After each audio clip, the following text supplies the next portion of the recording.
Hey everybody, this is Leading Man, and welcome to my latest Let's Play of Earthworm Jim for the Sega CD. Now this time I wanted to do something a little bit different. I know everybody loves Earthworm Jim, but I also wanted to expose some of the different stuff that was released on the Sega CD. Earthworm Jim. And as you'll soon see, this game actually really does feel like a special edition, including new artwork, levels, a bunch of other stuff that really makes it different from the games that you may have played.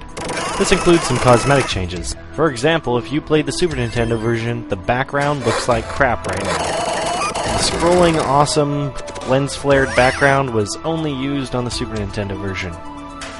And sadly, it does not make its return for Sega CD. I don't really know why.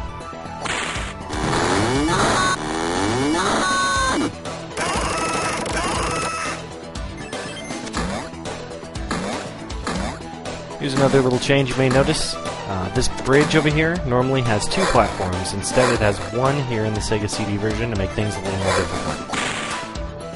Now over here, if you've played the game before, you may know that there's a secret toilet that will take you to a secret level, allowing you to skip most of this first area.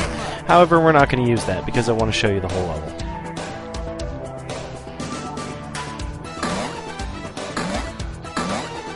Also, you'll notice the background music is largely improved. It's fully orchestral and CD quality, which is actually one of the major reasons I went with this version, because it just sounds awesome. Plus, you'll notice Jim has a lot more emotion and he says a lot more things than in the other versions.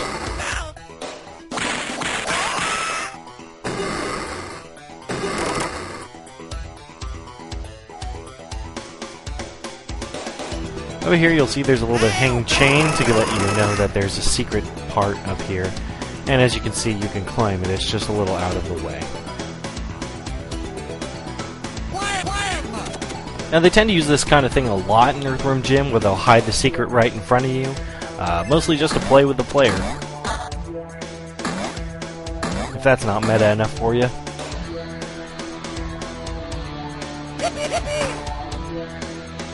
Go away, bird. I really hate these birds. Normally I just shoot them, but for some reason I felt the need to try to hold on to my plasma. Sadly, one of the limitations of this game is that you can't go through alternate fire modes for your gun. You pretty much have to use them one by one. So if you want to save that plasma up, it means you're going to be whipping a lot of shit.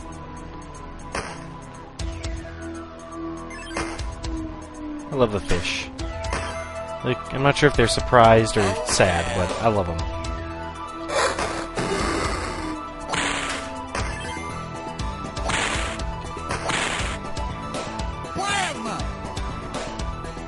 Now, I'm not going for a 100% run. I'm not going to get every secret. I'm not going to get every extra life.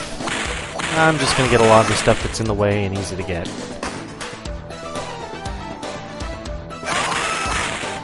By the way, you'll notice I over-whip when I come near these birds. I really just hate them, and I press that button as many times as possible, hoping it dies. This is why I save my plasma. Because I can shoot two birds with one stone like that.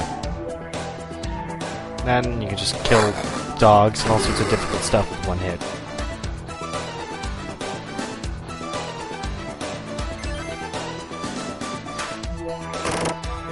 Now this secret, we're not going to skip. Mostly because it doesn't actually circumvent much of the level. And it gives me a much needed extra life. Hey doggy.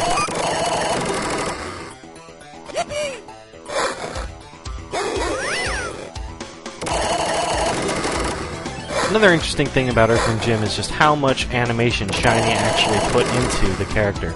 You can see that he never swings with his gun arm, so you can still fire. Each little piece of animation has tons and tons of character to it. It's actually really amazing when you think about it.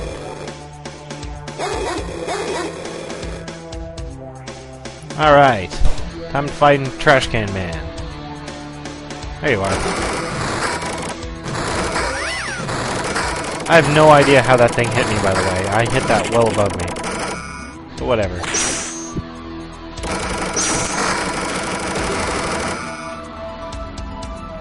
Now if you play the Super Nintendo version of this game, you'll notice right about here that the game is actually scaled in much closer. It's very zoomed in. So jumping over that trash can guy can be a little different if you're used to playing the Genesis version. And yes, I played all the versions just to make sure I knew. Now, over there is normally a large energy. We don't have it there because we're at 100%, and I have no idea what that cow noise is. I really have been trying to figure it out, no clue. In this part, you may notice that this used to be the end boss. Well, it's not anymore. So take that. Instead, there's a toilet which leads you to...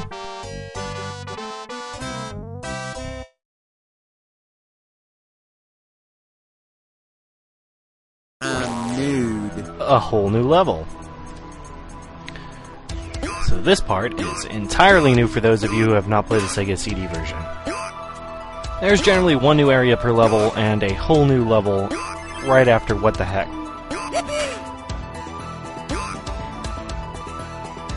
This is all pretty basic. Since you only have the ability to jump, you're just gonna keep going through these slides, jumping around, trying not to die. Which is always good motivation. On the plus side, it's really impossible to leave here without full health, because there's just health everywhere. And here we have the option between Stud and Wimp. Now I'm going to go with Stud first, mostly because you can actually loop this. If you're not good enough to continue winning, you head over to the left, grab this one up, and since that thing continually respawns, you can keep screwing up over and over until you actually learn the level. Or you can just take the Wimp path, and it ends after like 2 seconds. Now you may see I have a new weapon. And in a couple seconds I'm actually not going to realize that, and I'm going to screw everything up. Also, this new Use the Crate thing appears. That does not appear in the normal Earthworm gym. I'm assuming that's because they expect you to figure out to use the crate. I really don't know why they've added it.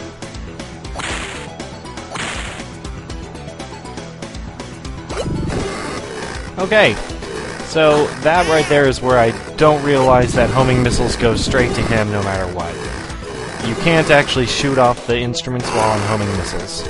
But apparently, as an added effect, which I also didn't know because I've never made it to this part with plasma before, is that plasma weapons and homing missiles hurt him. Always good knowledge. Over here is some refills in case you just end up screwing up like I did, and it should bring you back up, making this fight pretty damn easy. Oh, another change you may notice is if you shoot him with your gun, it doesn't actually do anything. In the other versions, if you shoot him with his gun, he will start doing the fish spit thing. Here, however, it does nothing. Anyways, we're going to try to get in on the opening here, and of course they're going to keep throwing instruments at us. Yeah, there's not going to be a good time. We'll just take the hit. There we go. And just like that, the boss is dead. Go away, fatty.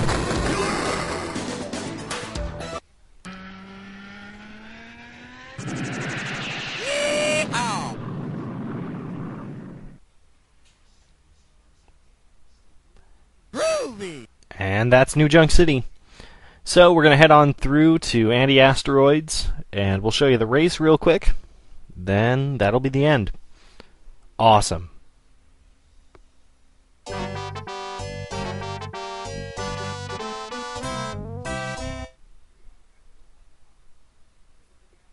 Look, they're meatballs. So nothing really changes in the Sega CD version of Anti-Asteroids, except for his little intro where he says, "Look, they're meatballs," or he has another one, which he will use in the next Anti-Asteroids video we have. But other than that, it's pretty much identical. Your main goal is to collect these little blue orbs. If you get 50 of them, you will earn a continue. And as you go through, you can see there's two other types of orbs. There's a shield, which will break asteroids, and there's these little speedy things there, which make you go faster. Interestingly enough, the way this thing is programmed is whenever you hit one of those, Psychro will actually go just as fast as you do, So it doesn't actually really do all that much, but it will make you go faster than for a short enough period if he doesn't hit one as well, that you will at least get ahead for a little bit. If you lose, you end up having to battle Psychro. It's not actually that hard of a fight. Like I said before, we'll show you what happens when you lose in the next video. But it's kinda stupid. The only real downside is that whatever damage you take during the fight with Psychro actually will affect you in the next level. Which sucks. A lot. I win!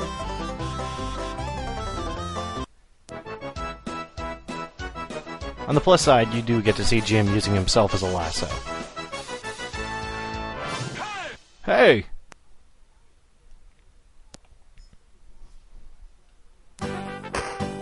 And because we're that good, we've earned a continue.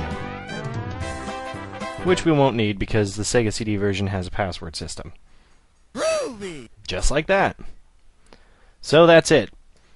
Alright gang, I'll see you next time when we go through What the Heck. Have a good week.